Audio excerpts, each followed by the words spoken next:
Si podemos entonces compartir pantalla. Sí, ya se ve. Ya se ve la pantalla. Muy bien. Ah, lo que tenemos que mirar ahora aquí es que pueda, pues, cambiar. ¿Está cambiando? Sí, está Sí, cambiando. sí. Muy bien. Hermanos y hermanas, a todos que Dios les guarde, a todos Dios les bendiga de manera rica y abundante. En cualquier lugar donde puedan ustedes encontrarse, pues que la bendición grande del Altísimo llegue hasta cada uno de ustedes, sus familias, y que pueda también Dios proveer sanidad y crecimiento espiritual y abastezca de acuerdo a la necesidad de cada uno, sea alguna situación espiritual. Bueno, todos necesitamos, por supuesto, que Dios nos prospere espiritualmente cada día, pero pudiesen haber algunas otras circunstancias financieras, anímicas, emocionales, familiares, físicas, cualquiera sea el problema, nosotros contamos con la gracia habilitadora de nuestro Padre Celestial, quien a través de el Espíritu de su Hijo está junto a nosotros para asistirnos en cada una de nuestras falencias, de nuestras necesidades. Como pueden ustedes ver en pantalla, amados y amadas, el título ¿Qué y quién es la iglesia? Es la temática que vamos a presentar en esta noche con la gracia y la ayuda de Dios. Y pueden ver también que está en consonancia con los tópicos que se han tratado las últimas 2, 3 semanas tal vez. El, el pastor Cecilio Pérez presentó un excelente tema recién, también Yeser y su padre, el hermano Eugenio. Entonces quisiéramos ir en esta misma temática, tal vez viendo algunas aristas, algunos aspectos posiblemente no tocados y tal vez otros que ya han sido presentados, pero quisiéramos enfatizar en ello. ¿Por qué traemos este tema y estamos insistiendo tanto en ello? Porque, hermanos queridos, estamos ya, no es que estamos entrando, estamos ya en una etapa neurálgica de la historia humana, en el aspecto de las profecías y los acontecimientos que señalan que definitivamente el mundo como está no tiene vuelta atrás. Y entonces, habidas cuentas de que esta es una realidad, lo que pasa diariamente en diferentes partes del mundo, ¿cómo lo enfrenta la iglesia?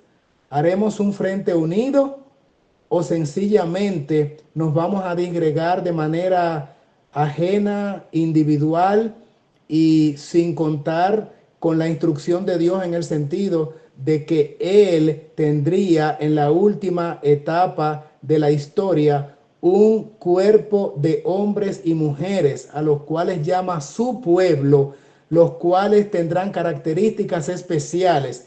Pero no solamente ello, sino que independientemente de que cada uno esté en países diferentes, formamos parte del cuerpo de Cristo, como está ejemplificado en las escrituras, en los diferentes dones que Dios provee a su pueblo, donde los representa a través del cuerpo humano, diciendo que no todos somos ojos, ni nariz, ni oído, pero todos somos valiosos e importantes.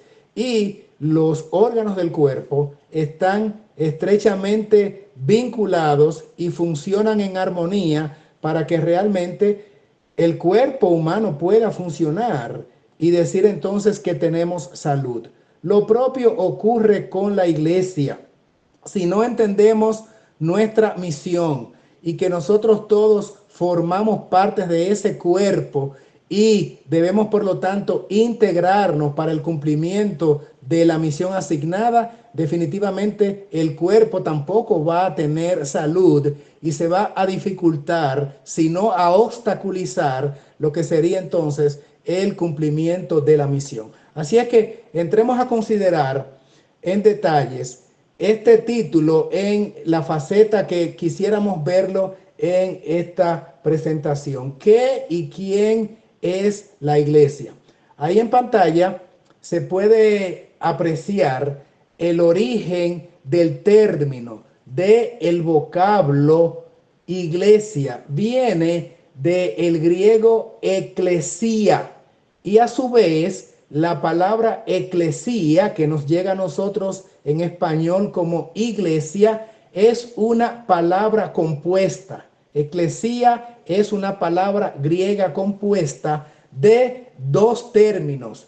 El término ek, o sea, ex, y también clesía o calex, que conforma entonces la palabra eclesia. Lo importante o interesante es el significado del término iglesia o eclesía. Ek, calex o clesía. Ek quiere decir fuera y calex, de donde viene la palabra clesía, quiere decir en el idioma original en que fue escrito llamar. Así es que la definición sería llamar fuera, llamar fuera.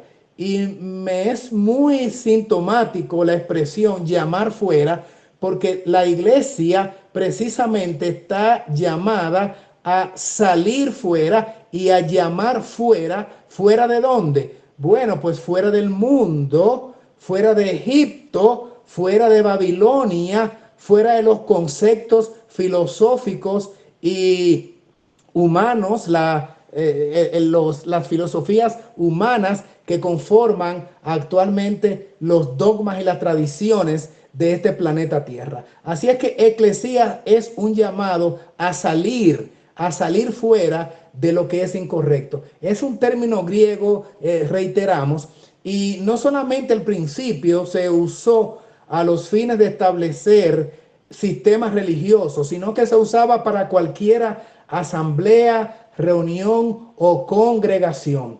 Pero el uso que se le da a eclesía, bíblicamente hablando, en el Nuevo Testamento, como lo traduce la Septuaginta o la Biblia de los 70, que es la traducción del griego al hebreo, es aludiendo a la asamblea, reunión o congregación religiosa. Vamos a seguir mirando entonces, porque en los tiempos del Nuevo Testamento el término eclesía, nuestro español iglesia, se aplica al cuerpo de personas, como hemos dicho ya bíblicamente hablando, con la aplicación de la Biblia, personas que creen en Jesús como el Mesías. Mesías es la palabra hebrea, también traducida como Christus, que nos ha llegado al español como el ungido. Así es que iglesia, cuerpo de personas que creen en Jesús como el Mesías o ungido por el Padre, y lo aceptan, interesantemente, viven sus enseñanzas y están unidos en una organización creada o formada o fundada por Jesús. Esta es la definición entonces en el Nuevo Testamento, y es lo que vamos a mirar en los pasajes y en las fuentes y en las diferentes diapositivas que vamos a estar rodando a continuación. Ustedes conocen el pasaje harto conocido, por supuesto, de Mateo capítulo 16, versículo 18. De todas maneras, está presentado allí en pantalla, en letras negras, en la parte inferior de la diapositiva, está la inscripción de Mateo 16, 18. Lectura inspirada que citamos y dice así: y yo también te digo, palabra de Cristo, que tú eres Pedro, y sobre esta roca edificaré mi iglesia, y las puertas del Hades no prevalecerán contra ella, contra la iglesia. Hemos leído Mateo capítulo 16, versículo 18. Esa es la respuesta de Cristo a la declaración de Pedro, cuando Cristo había hecho la pregunta, ¿quién dicen los hombres que es el Hijo del Hombre? Y entonces vinieron las respuestas varias, hasta que entonces Cristo le dice, ¿y ustedes quiénes dicen que es el Hijo del Hombre? Y viene la respuesta del apóstol Pedro, tú eres el Cristo, que quiere decir ungido por el Padre, reiteramos, el Hijo del Dios viviente. Ahí es entonces cuando vienen las declaraciones de Cristo, tal vez de uno de los elogios tal vez más efusivos que Cristo haya dado alguna vez y que registran las escrituras. Y entonces le dice, bienaventurado eres Pedro, porque esto no te lo ha revelado ni carne ni sangre, sino mi Padre que está en los cielos. Y a continuación entonces dice Cristo lo que hemos leído, y también yo te digo que tú eres Pedro, que quiere decir la palabra roca pequeña o piedra pequeño o un canto rodado, una piedrita que puede rodar. Petros, de hecho, es la palabra que se emplea. Y sobre esta Petra, refiriéndose Cristo a él mismo, una roca grande, fuerte, sólida, establecida, que puede servir para cimiento, y esa Petra soy yo, Cristo se refiere, será edificada mi iglesia, y las puertas del Hades, del infierno, de la tumba, de la muerte, no prevalecerán. ¿Por qué? Bueno, ya hay una parábola donde se refiere que un edificio sustentado sobre una roca firme no puede sucumbir, porque pueden venir los vientos, puede venir la inundación, puede venir todo lo que sea una contingencia climatológica, pero la casa no se cae. Así es que en este caso, Cristo, la roca sólida sobre la que se sostiene su iglesia, Cristo, esa Petra, esa gran roca, la iglesia fundada sobre semejante cimiento no puede caer.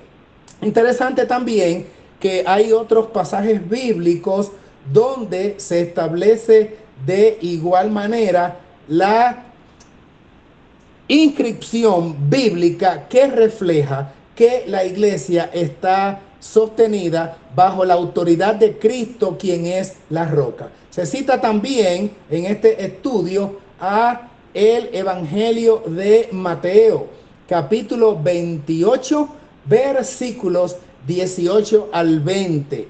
Y quiero decir en este sentido, hermanos, que algunas veces le tenemos miedo, se le ha tenido miedo, especialmente los hermanos que tenemos la luz gracias a la revelación divina de que Cristo es el Hijo legítimo del Padre, engendrado en los días de la eternidad, pues le tenemos un poquito de reserva a Mateo 28, 18 al 20, y todavía se llega a decir sin fundamento que el texto no es legítimo, que no es real. Bueno, la Biblia establece en otras partes el mismo concepto que aparece en el Evangelio de Mateo 28, 18 al 20.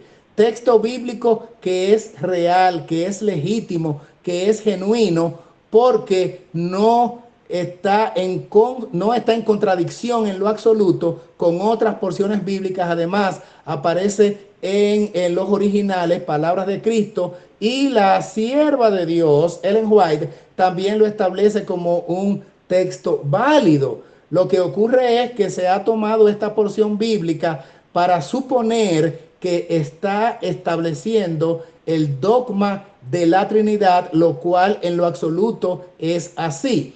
Vamos a leer el texto en cuestión y miremos entonces un poquito de su contenido. Y Jesús se acercó, allí en pantalla estamos leyendo Mateo 28, 18 al 20, y Jesús se acercó y les habló diciendo, toda potestad, y aquí resalta un poquito en pantalla el término potestad, toda potestad me es dada en el cielo y en la tierra. Cristo está hablándole a sus discípulos. Por tanto, id y haced discípulos a todas las naciones, bautizándolos en el nombre, y también hemos resaltado en pantalla la palabra nombre, del Padre, del Hijo, del Espíritu Santo. Versículo 20, enseñándoles que guarden todas las cosas que os he mandado, y he aquí, yo estoy con vosotros, con ustedes, todos los días hasta el fin del mundo. Amén. Es interesante que esta comisión evangélica al trabajo misionero para lo cual los discípulos fueron llamados, también está registrado de manera un tanto resumida, tanto en Marcos como en Lucas, con algunas variables, y también está sostenido en el capítulo 2, versículos 37 y 38 de el libro de los Hechos, capítulo 2, versículos 37 y 38, cuando le dijeron a Pedro, varones hermanos, ¿qué haremos? Y Pedro les dice, bautícese cada uno de ustedes en el nombre de Jesucristo para perdón de los pecados y recibiréis el don del Espíritu Santo. Está verdaderamente ratificando la validez de la comisión que aparece en Mateo 28, 18 al 20, y ambas porciones, como todas las escrituras, está también en el contexto de la inspiración sagrada. Ahora quisiera notar y reseñar de una manera especial dos vocablos que aparecen en este versículo leído de Mateo 28. Primero es la palabra o el vocablo potestad, cuando Cristo dice toda potestad. Allí en la parte de abajo de la cita recién leído, vamos a mirar también cómo la palabra potestad es usada por el mismo Cristo, pero en la versión del Evangelio de Juan, capítulo 17, versos 1 al 3, harto conocido también por nosotros. Dice la palabra escritural inspirada, citamos: estas cosas habló Jesús, y levantando los ojos al cielo, dijo: Padre, la hora ha llegado. Glorifica a tu Hijo, para que también tu Hijo te glorifique a ti, como le has dado potestad, allí está nuestra palabra, sobre toda carne, para que dé vida eterna a todos los que le diste. Y esta es la vida eterna, que te conozcan a ti, el único Dios verdadero, y a Jesucristo, a quien has enviado. Nuevamente aquí aparece Cristo estableciendo el mismo concepto, diciendo que tú, Padre, me has dado potestad. Dice, como le has dado potestad sobre toda carne a tu Hijo, quien está haciendo la oración para pedir por la unidad y también preparándose para esa hora aciaga que le esperaba, a saber, la crucifixión. De manera que está cónsono allí la referencia de que la potestad originaria procede del Padre, pero es encarnada por quien verdaderamente representa al Padre en carácter, porque dice el texto, toda autoridad, el texto del versículo 18 de Mateo 28, toda autoridad me es dada, y vemos ya que quien la da es el Padre, y la autoridad es en el cielo y la autoridad es en la tierra. Y entonces ustedes saben que Cristo termina diciendo que yo estaré con ustedes todos los días hasta el fin del mundo. Y por supuesto, esto implica que la única forma en que Cristo podía estar presente con ellos era a través de la omnipresencia invisible de su Espíritu. El mismo Espíritu Santo, el mismo Espíritu de Dios estaría con su pueblo siempre, y por lo tanto en el Espíritu Santo, en el Espíritu de Cristo, también allí está representada esa autoridad que da el Padre. Vamos a mirar en esta diapositiva lo que implica o lo que quiere decir la palabra, el término, el vocablo potestad que aparece en Mateo 28:18. Y la definición es la siguiente: fuerza, capacidad, competencia, maestría, magistrado, potentado. Esto es de acuerdo a la biblioteca, la enciclopedia Strong, con la palabra autoridad, exousia. Y otro diccionario teológico, el TUGI, en la columna de la derecha, define el término o el vocablo potestad como autoridad, facultad, potestad, derecho, libertad de escoger, poder gubernamental, gobierno. Y es precisamente lo que el Padre transfiere a Cristo, que ya es una, por supuesto, potencia en el mismo Jesús, esa autoridad que el Padre le da y que ahora Cristo tiene, y la cual comisiona a los discípulos para que vayan por todo el mundo y hagan la obra que Él les ha asignado. Lo interesante de esto es que el término potestad que aparece en el versículo 18 de Mateo 28 está también íntimamente conectado con la palabra nombre que aparece en el versículo 19 cuando dice en el nombre y lo expresa en singular. El término en griego es onoma. Ya en otros estudios, aquí también a través del clamor de medianoche, se ha hecho referencia a este vocablo. Es una palabra griega, onoma, de un derivado presunto de la base que aparece en otra referencia y literalmente quiere decir tres cosas. Quiere decir nombre propiamente dicho, el nombre propio de una persona, pero en el contexto de Mateo 28:19, específicamente autoridad y también carácter.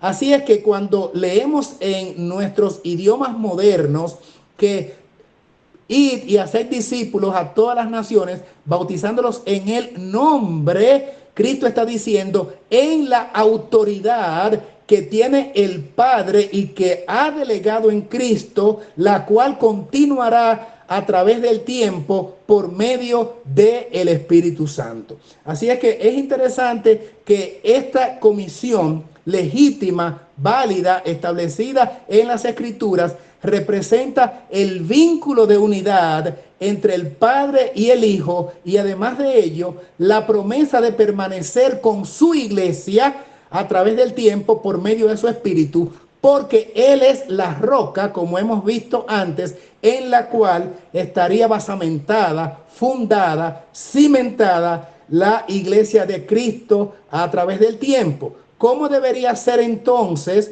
una iglesia que tiene toda la autoridad que Cristo le delega? Autoridad que le dio el Padre y que por lo tanto tiene el mismo Cristo, y sabiendo además que esa autoridad permanece con la iglesia como promesa por medio del Espíritu Santo. Miren estos textos bíblicos que creo que son fundamentales para mirar la calidad de pueblo que Cristo espera tener en esta parte última de la historia, con los acontecimientos últimos sobre nosotros, y por lo tanto la iglesia debe establecerse como un cuerpo monolítico, sólido, unido, capaz de hacerle frente a los embates satánicos, porque, bueno, como dice Efesios 6, el apóstol Pablo inspirado, nuestra lucha no es contra carne y sangre. Por lo tanto, hermanos, sabiendo que esta guerra espiritual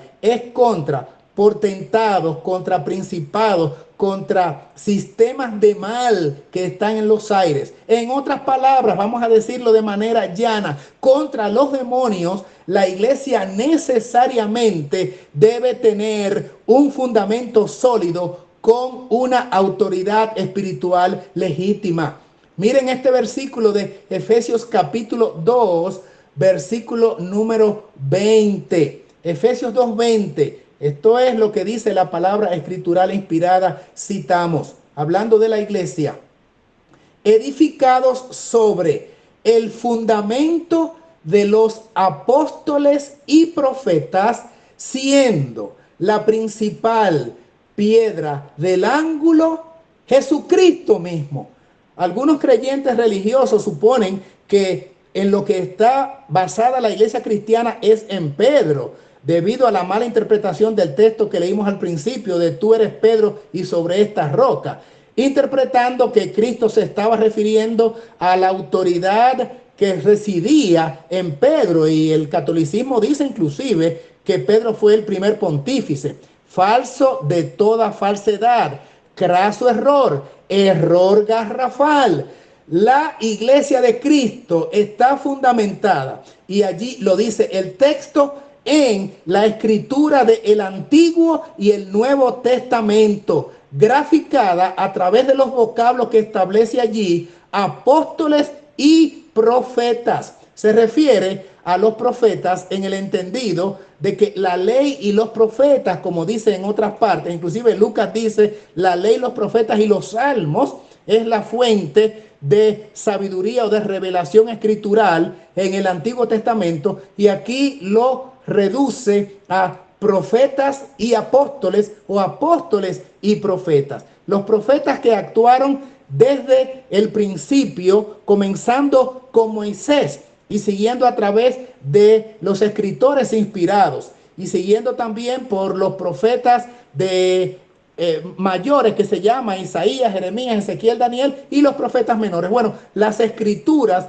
del Antiguo Testamento, que eran la Biblia que se tenía en los tiempos del primer siglo, en los tiempos de Cristo y sus discípulos. Pero también el fundamento de los apóstoles, refiriéndose por supuesto allí el apóstol Pablo en Efesios 2:20 a la iglesia naciente, constituida por aquellos hombres a quienes Cristo le había dado autoridad, le había dado potencia, le había dado totalmente su capacidad de acción, y les había dado además la posesión del Espíritu Santo en Pentecostés. No es que los apóstoles y profetas, o profetas y apóstoles, para decirlo en el orden Antiguo y Nuevo Testamento, fueran ellos los que establecieron los principios de vida espiritual, las leyes por las cuales debía regirse la iglesia, y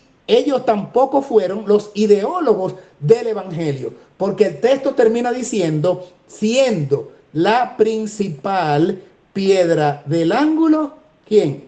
Jesucristo mismo, que fue la fuente de inspiración por su espíritu de los apóstoles y de los profetas. Fue el Espíritu de Cristo quien inspiró la pluma de los escritores bíblicos. Por lo tanto, es establecida como autoridad toda escritura, como dice la palabra, toda escritura es inspirada divinamente.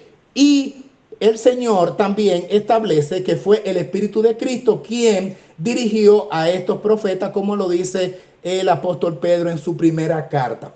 El siguiente texto corrobora, da fuerza, establece el concepto de que la iglesia está basada en la autoridad de Cristo, quien precisamente da los fundamentos primarios, es la roca, es el fundamento sólido. ¿Y qué es lo que dice 1 Corintios 3:11? Pues ratifica la idea al decir, porque nadie puede poner otro fundamento que el que está puesto, el cual es Jesucristo.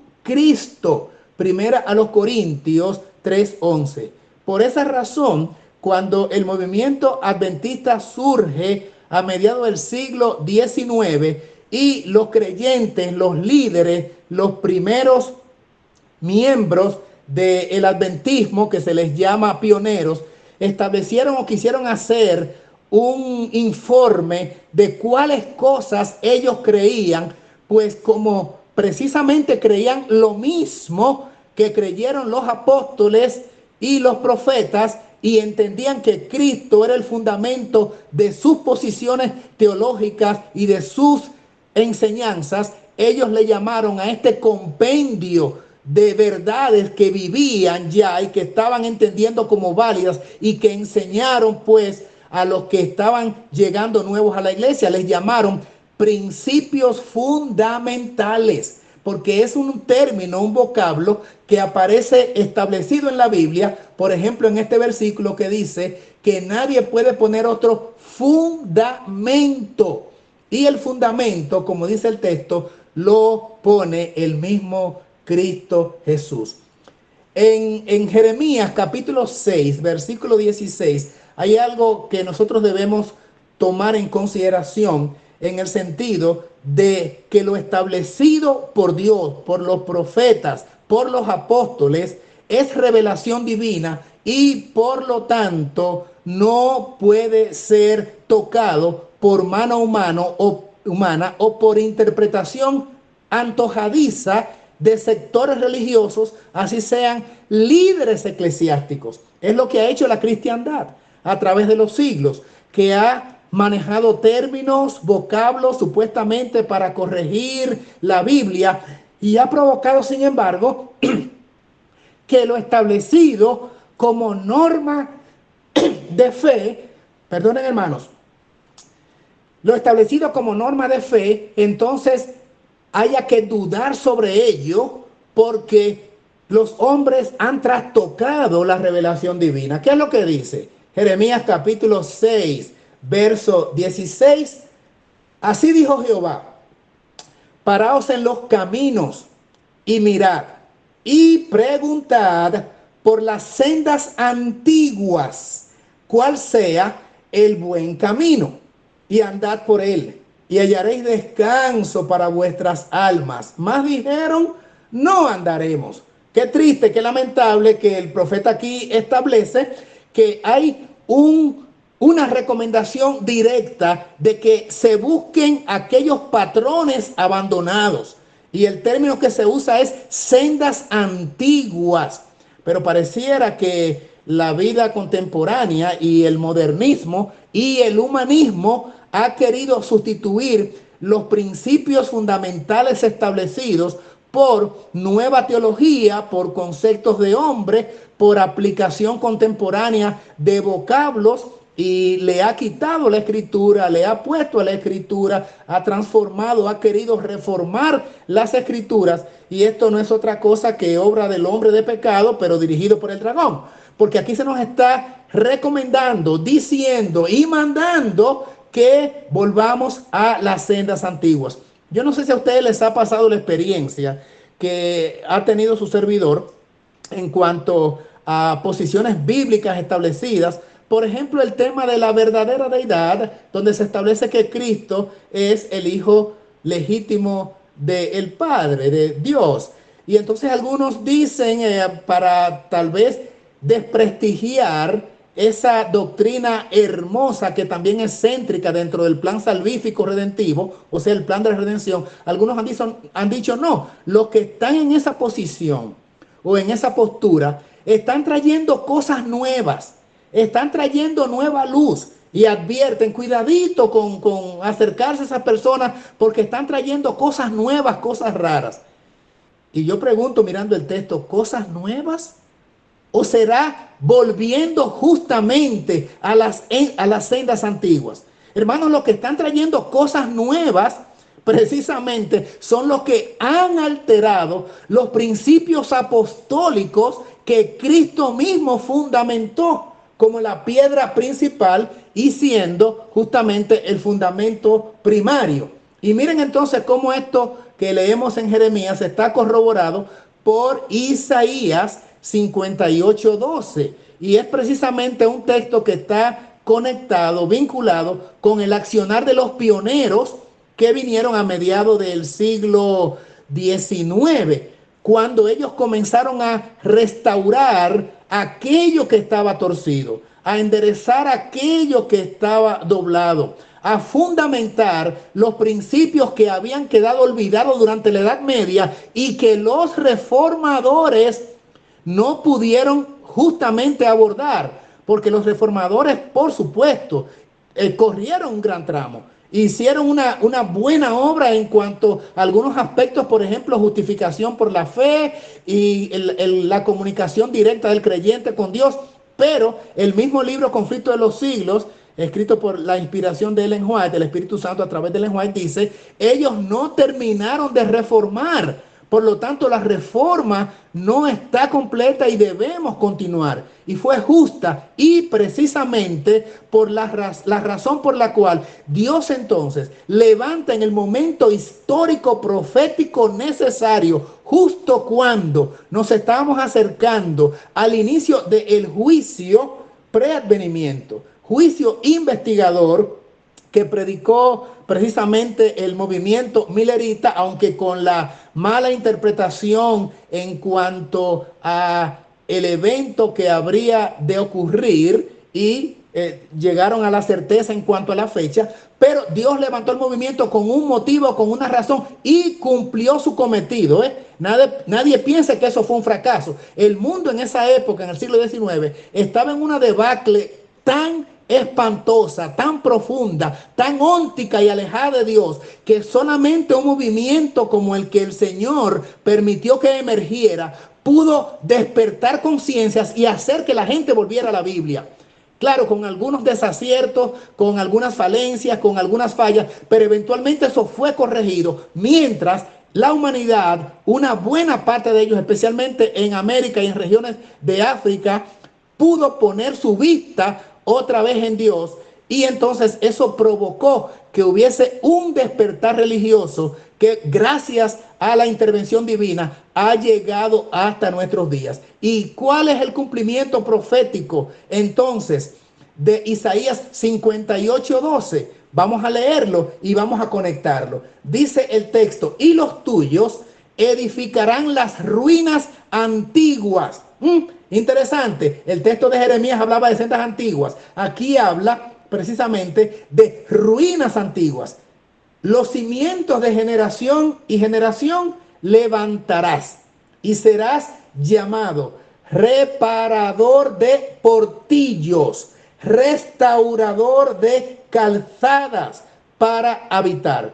En otras palabras, reconstructores del edificio espiritual que estaba decaído, que estaba colapsado, porque la palabra de Dios había sido tan alterada que los principios firmes establecidos por los apóstoles y los patriarcas se había diluido en el tiempo debido a la hegemonía mundial del hombre de pecado y los 1260 años de hegemonía papal, donde se sacó de circulación la Biblia, se alteraron los principios sanos, se cambió la sana doctrina. Pensaría el hombre de pecado cambiar los tiempos y la ley, y en buena medida fue hecho así. Y por lo tanto, la revelación escritural, aunque siempre el Señor ha tenido fieles en todas las generaciones, pero es evidente de que menguó de manera sustancial y exponencial la revelación divina, porque la Biblia salió de circulación y se dijo que solamente los prelados y el magisterio,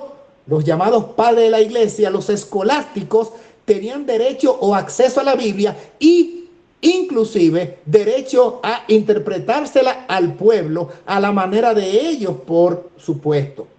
Debido a esto, el Señor levanta el movimiento profético en el siglo XIX, cuando se estaba acercando la hora del juicio, y es lo que se predica.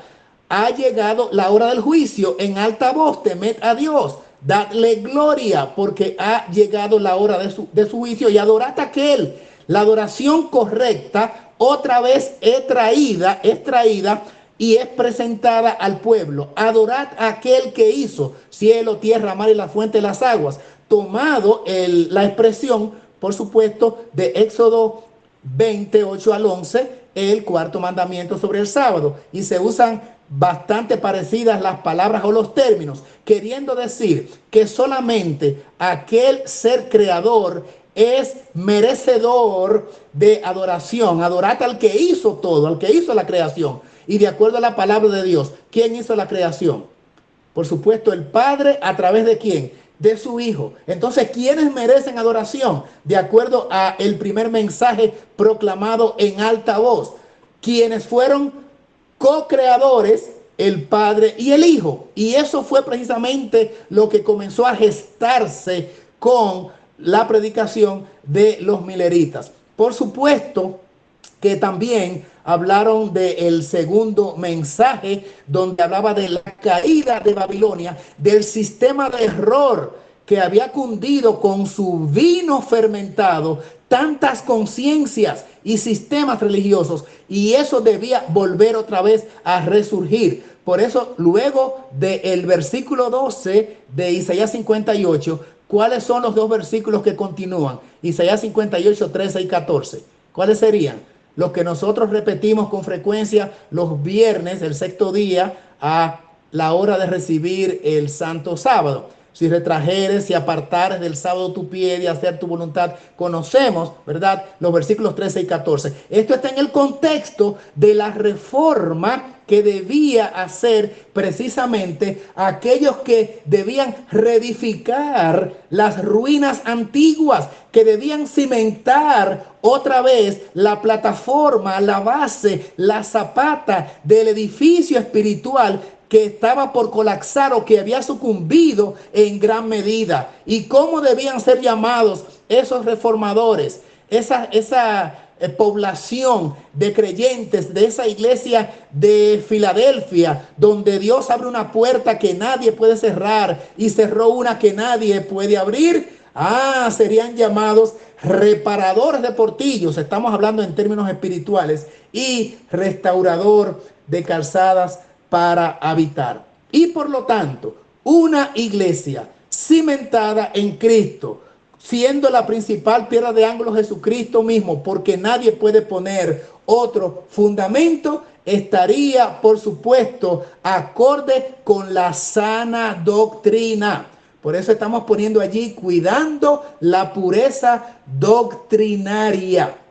Y este texto es una declaración del apóstol Pablo al fiel joven ministro Timoteo, quien ejerció su ministerio bajo, vamos a decir, el auspicio o bajo la supervisión y ayuda del veterano apóstol Pablo. Dice el texto de 1 Timoteo 3:15, para que si tardo sepas cómo debes conducirte en la casa de Dios, que es la iglesia del Dios viviente. Y miren ahora cómo lo representa: columna y baluarte de la verdad. El texto anterior hablaba de ruinas restauradas y cimientos puestos sólidos y calzadas otra vez establecidas. Aquí otra vez se hace la graficación refiriéndose a una edificación y dice: columna y baluarte de la verdad es la iglesia del Dios viviente. Y no puede ser de otra forma, porque ese edificio está cimentado sobre la roca sólida que es Cristo Jesús.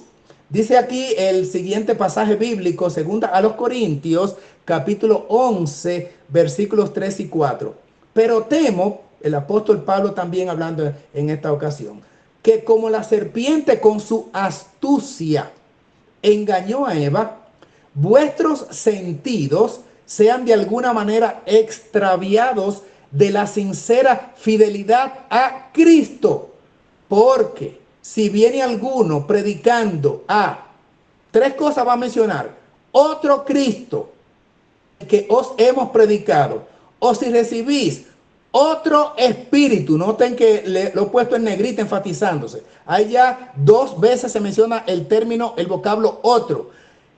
Otro espíritu que el que habéis recibido, otro evangelio que el que habéis aceptado, bien lo toleráis. Y en otra cita más adelante dice: y el tal sea anatema si trae un evangelio diferente. Así es que, ¿cuál es la intención del enemigo? Socavar los cimientos de la iglesia legítima establecida por Cristo, introduciendo elementos espurios como, y aquí lo menciona 3 veces con la expresión otro, presenta el falso evangelio, la falsa doctrina, presenta otro Jesús, otro Cristo, presenta otro espíritu y presenta otro evangelio.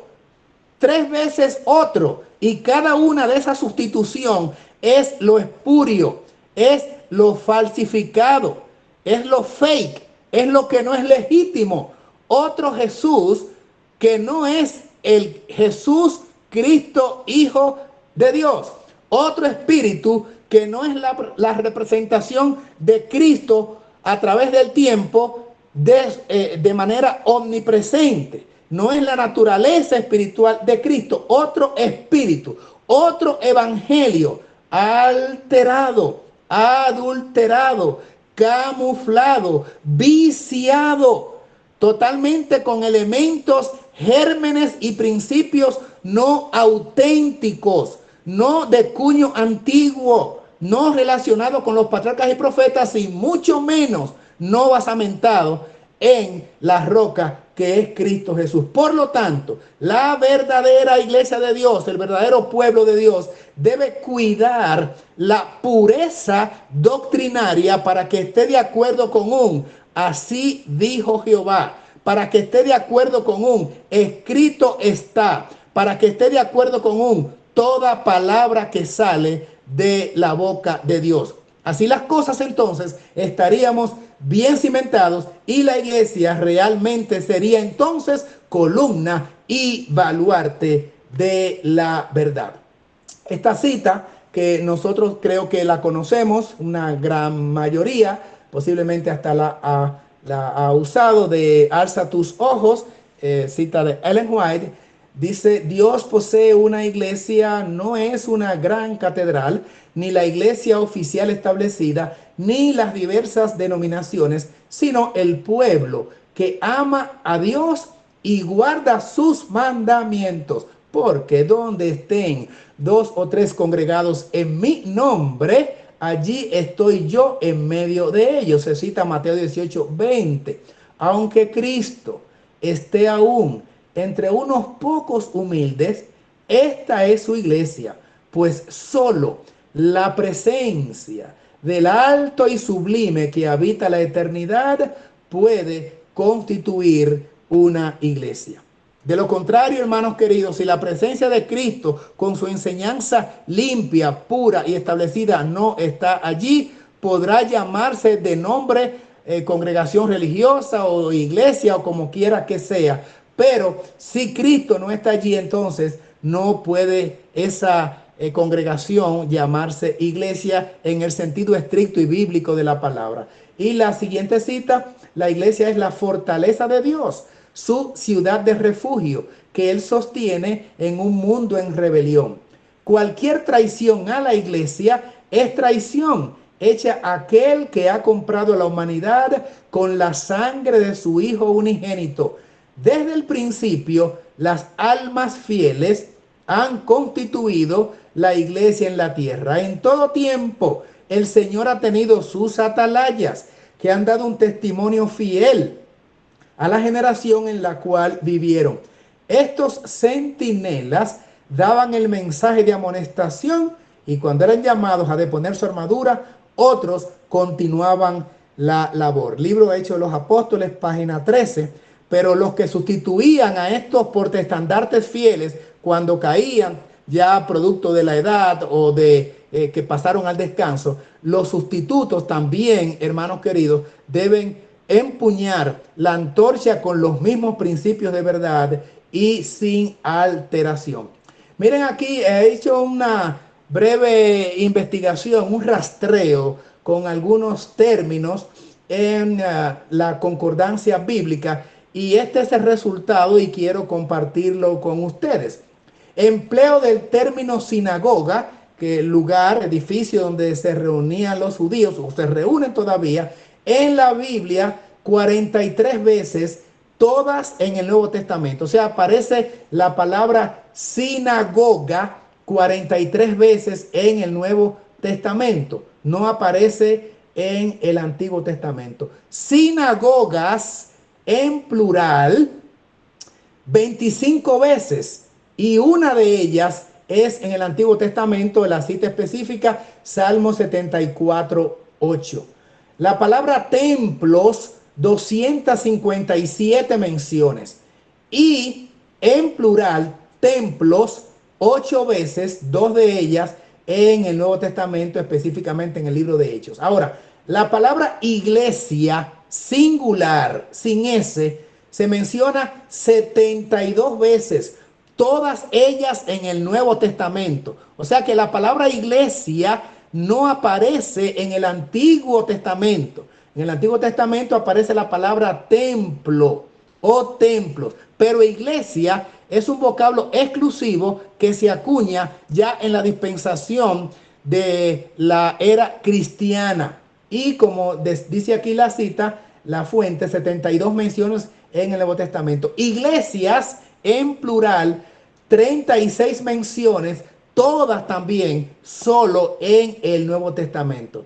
Elena White menciona la palabra iglesia o iglesias en conjunto o por separado 8.742 veces. ¿Qué le parece, verdad? Así es que ahora queremos establecer y diferenciar. Bueno, ya lo hemos estado mirando. ¿Qué cosa es iglesia? Vamos a verlo con un poquito más de detalle en esta otra diapositiva. ¿Qué no es iglesia? Número uno, no es o no son los edificios, de acuerdo al estudio que estamos teniendo. Y hay algunas fuentes que no vamos a precisar leer en este momento, pero si quieren tomar alguna captura de pantalla, tomar alguna foto para que puedan ver las fuentes, en Hechos, Romanos, Efesios, establece que iglesia no son los edificios. De hecho, se le llama iglesia a congregaciones en hogares de creyentes en varias partes. ¿Qué sí es iglesia? Es el cuerpo de creyentes pertenecientes a Cristo, como lo establece 1 Corintios 1:2, Hechos 20:28, Efesios capítulo 5, varios versículos. ¿Por qué razón? Porque la iglesia está fundamentada en Cristo, que es la verdad.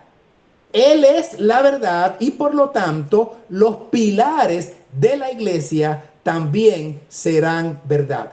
Cristo es la verdad y por lo tanto los pilares de la iglesia que establece Cristo, quien es la verdad, serán por supuesto también verdad. Serán genuinos, serán legítimos, no serán facturación y hechura humana. No tendrán componendas con elementos espurios o camuflados o manoseados por interpretaciones filosóficas o teológicas formateadas con la intención de establecer dogmas particulares, porque ninguna profecía vino de manera individual. Ninguna profecía es de interpretación privada, es el término exacto que se usa, sino que los santos hombres de Dios hablaron inspirados por el Espíritu Santo. Ahora voy a leerles una cita que aparece en 2-3 slides consecutivos, pero es tan impactante, a mí por lo menos me llamó poderosamente la atención, que quiero compartirla con ustedes. Esto nos va a tomar 2 minutos. Evitemos los peligros del desorden. Recuerden que estamos hablando de la iglesia de Cristo. Evitemos los peligros del desorden. Nadie alberga el pensamiento de que podemos prescindir de la organización. La erección de esta estructura nos ha costado mucho estudio y muchas oraciones en demanda de sabiduría que sabemos que Dios ha contestado. Se la ha edificado bajo su dirección, sobre la base de mucho sacrificio y conflicto. Ninguno de nuestros hermanos esté tan engañado como para intentar derribarla, porque se produciría una situación en la que ni siquiera soñamos. En el nombre del Señor, os declaro que la organización debe permanecer fortalecida, establecida, asentada. Cuando Dios ordenó avanzar, lo hicimos en medio de dificultades que aparentemente imposibilitaban el progreso. Sabemos cuánto ha costado poner por obra los planes de Dios en lo pasado. Los planes que han hecho de nosotros el pueblo que somos. Sea, pues, cada uno de nosotros sumamente cuidadoso para no confundir las mentes con respecto a las cosas que Dios ha ordenado para nuestra prosperidad y éxito en el avance de su causa. Hermanos, esta primera parte de la cita dice que Dios ha ordenado la compactación de su pueblo, la unidad, la estructuración.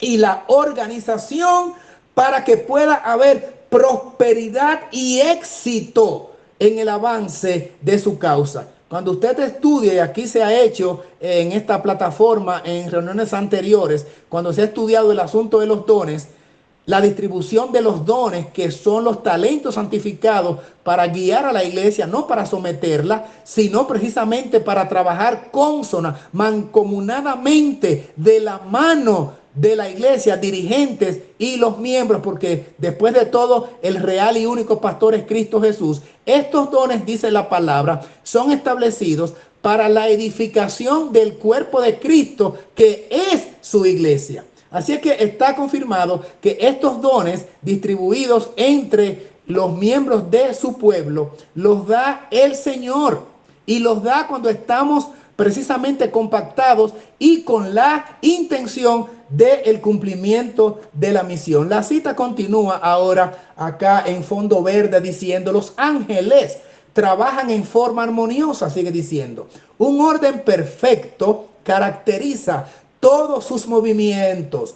Cuanto más cerca imitemos la armonía y el orden de la hueste angelical, más éxito tendrán los esfuerzos de estos agentes celestiales en nuestro favor.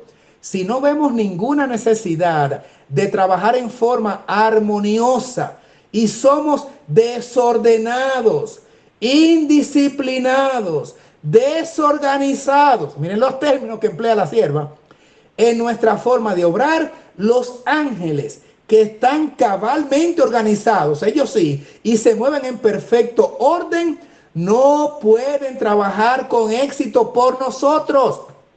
Hermanos, ¿y qué hacemos nosotros? Un paréntesis acá. Si no tenemos esa ayuda celestial, si Dios no envía precisamente su espíritu a través de sus agentes para que nosotros entonces podamos tener resultados positivos, sería desastroso, sencillamente un colapso y un puro fracaso. Dice que los ángeles se apartan apesadumbrados porque no están autorizados a bendecir la confusión, el desorden y la desorganización. Por eso es que la sierva de Dios dice que no somos átomos independientes.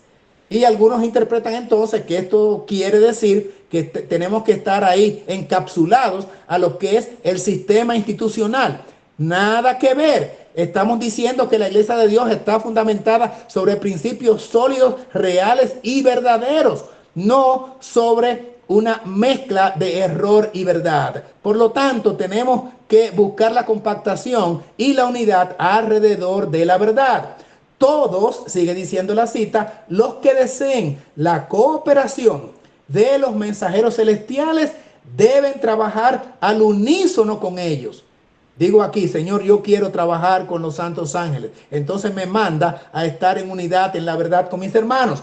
Los que tienen la unción de lo alto estimularán el orden, la disciplina y la unidad de acción en todo lo que emprendan. Y entonces los ángeles de Dios podrán cooperar con ellos. Y la última parte de la cita ya en este segmento que estoy leyendo de Iglesia Remanente, por cierto, la fuente está al final. Dios está guiando a su pueblo para que salga del mundo. Recuerden al principio la definición de eclesía, iglesia, salir fuera. Miren ahora, Dios está guiando a su pueblo, a su iglesia, para que salga del mundo con el fin de colocarlo sobre la exaltada plataforma de la verdad eterna. ¿Cuáles son? Los mandamientos de Dios y la fe de Jesús.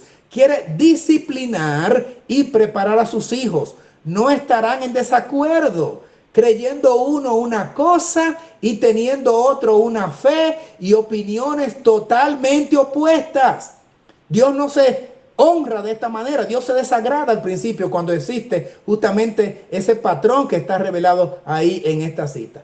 Y cuando cada uno se está moviendo independientemente del cuerpo, por la diversidad de los dones y ministerios que Él ha puesto en la iglesia, todos pueden llegar a la unidad de la fe. Si alguien adopta puntos de vista referente a la Biblia, sin considerar la opinión de sus hermanos, y justifica su conducta, alegando que tiene derecho de sostener sus propias opiniones peculiares y luego las impone a otros, pregunta, ¿cómo podrá cumplirse la oración de Cristo? Y si otro y aún otro se levanta y cada uno reclama su derecho de creer y hablar lo que le place sin relación con la fe del cuerpo, ¿dónde estará la armonía que existió entre Cristo y su Padre y que Cristo pidió en oración que existiera entre sus hermanos? Iglesia Remanente, página 33 a la 36, termina la cita. Hablamos mucho de que Cristo tiene unidad con su Padre. Pues esto debe reflejarlo la iglesia, hermanos. Porque lo que Cristo hablaba, Él dijo que hablaba lo que su Padre le decía. Pero si entre nosotros entonces hay esa discordia, esa posición de cada uno suponer que tiene su propia verdad, cuando la verdad absoluta reside en Cristo a través de su palabra, entonces va a venir la disgregación, no va a venir la compactación. Los ángeles dicen, con semejante cuerpo de personas disgregadas y totalmente desorganizadas no podemos trabajar, porque ellos sí son organizados, y entonces como resultante viene el caos, la anarquía y por supuesto el estancamiento. En resumen, aquí queremos graficar de manera interesante la iglesia remanente, entonces, cómo deberá comportarse. Ya vimos los cimientos de la iglesia desde sus mismos orígenes.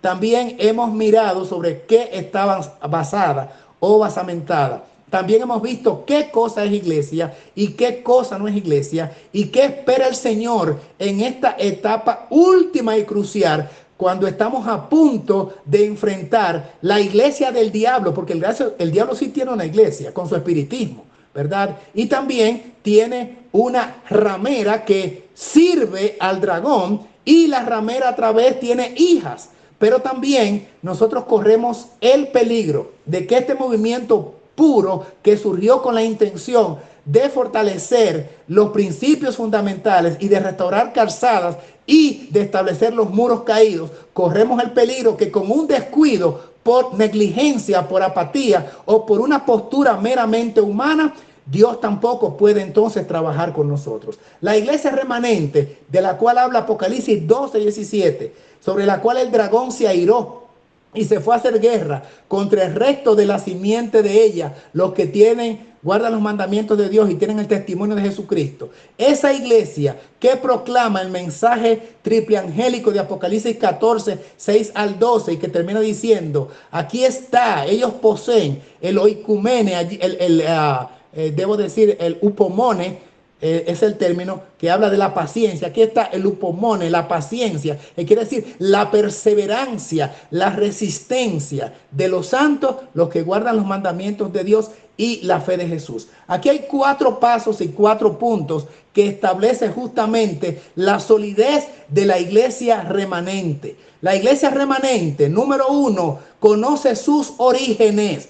Número 2, la iglesia remanente final conoce su mensaje. ¿Cuál es su mensaje? La iglesia remanente final conoce, entiende y acata la misión. Está comprometida la iglesia remanente, que es el cuerpo de Cristo. Los hombres y mujeres decididos y consagrados saben cuál es su misión, y por ende, por lo tanto, y como resultante, la iglesia remanente también sabe cuál es su destino. Pero hermanos queridos, si no se cumplen esos 4 puntos, se pierde la identidad. Usted no sabe entonces el número 1, sus orígenes, que nacimos precisamente del fundamento de los apóstoles y profetas, y que el movimiento adventista fue también surgido de una profecía bíblica que establecía que, llegado el tiempo del juicio, se levantaría este movimiento para enderezar lo torcido, y Dios lo usaría hasta el final para proclamar un mensaje, que es el punto número 2. ¿Y cuál sería este mensaje? Ya lo hemos dicho, el mensaje de Apocalipsis 14, que establece la adoración correcta, que establece que Dios es creador de todas las cosas a través de su Hijo, que establece también el segundo mensaje, que debemos abandonar lo que son los principios de error de Babilonia, porque Babilonia es caída y se ha hecho habitación de todo espíritu inmundo, abominable, y habitación de demonios y toda ave sucia y aborrecible. Por lo tanto, hay que salir de ese sistema que adora de manera impropia, de manera desarticulada, de manera contraria a la Biblia. ¿Y cuál es esa adoración contraria a la Biblia? La adoración de la bestia, de la cual se nos advierte: si alguno adora a la bestia, a su imagen, en contraposición con la adoración correcta que establece el primer mensaje. Y eso es justamente lo que el pueblo remanente debe tener claro. Y este triple mensaje angélico se une entonces en la etapa final como fuerte pregón con el cuarto mensaje, denunciando los pecados particulares y específicos de Babilonia, de la madre y sus rameras, de todo sistema económico, político, militar, social, cultural, académico. Porque Babilonia compone todos esos ingredientes, y entonces se hace un llamado de invitación final, que es la última invitación al mundo que perece, y dice: salid de Babilonia, pueblo mío. Con ese amor, con ese cariño, el Señor lo establece, para que no sigas participando de sus pecados y para que no recibas las plagas. ¿Por qué lo dice? Porque en ese contexto están casi a punto de caer las plagas. Cuando la iglesia remanente, compactada y unida bajo la dirección de Cristo e imbuida con el poder de la lluvia tardía, el refrigerio de la presencia del Señor, salga de una manera monolítica, entonces la tierra será alumbrada con su gloria y todo el mundo escuchará el mensaje final de invitación de Dios al arrepentimiento, aceptando a Cristo como Salvador de sus vidas. Cristo, el Hijo legítimo de Dios. Y la iglesia, teniendo este mensaje, cumplirá precisamente esa misión. Y entonces, hermanos, teniendo conocimiento de que surgimos de los orígenes mismos del mensaje de Cristo, sabiendo cuál es nuestro mensaje y llevándolo a cabalidad en la aplicación con la proclamación del mensaje, que es la misión, entonces estamos enrumbados y totalmente identificados con cuál es nuestro destino. Venid bendito de mi Padre, heredad el reino preparados para vosotros desde la fundación del mundo. Entonces, hermanos, transformados en un abrir y cerrar de ojos, la iglesia de Cristo será levantada. No solamente nosotros, sino los que habrán de creer el mensaje, como dijo Cristo, a través del ministerio de ellos. Orígenes, mensaje, misión y destino es precisamente el blanco al cual la iglesia compactada, unida, estructurada, organizada, está puesta en esta tierra para hacer esa tarea. Si no cumplimos cualquiera de esos puntos, se pierde la identidad. Somos uno más, un pueblo cualquiera, una más de las hijas o hermanas de las rameras, en este caso. Y sencillamente no hay forma de cumplir la misión, porque ni siquiera se tiene mensaje, o se tiene totalmente divariado, totalmente confundido, totalmente adulterado. Que Dios bendiga a su pueblo de manera rica y abundante, a los fines de entender que en esta etapa crucial de la historia humana, el Señor nos manda no a ser átomos independientes, sino a establecernos en la firme plataforma de la verdad, para, sabiendo nuestros orígenes, llevar adelante nuestro mensaje por medio de la misión, y entonces estará garantizado nuestro destino. Dios bendiga a su iglesia, estructurada, firme, unificada alrededor de la verdad, siendo Cristo Jesús la principal piedra de ángulo. Maranata, Cristo ya viene.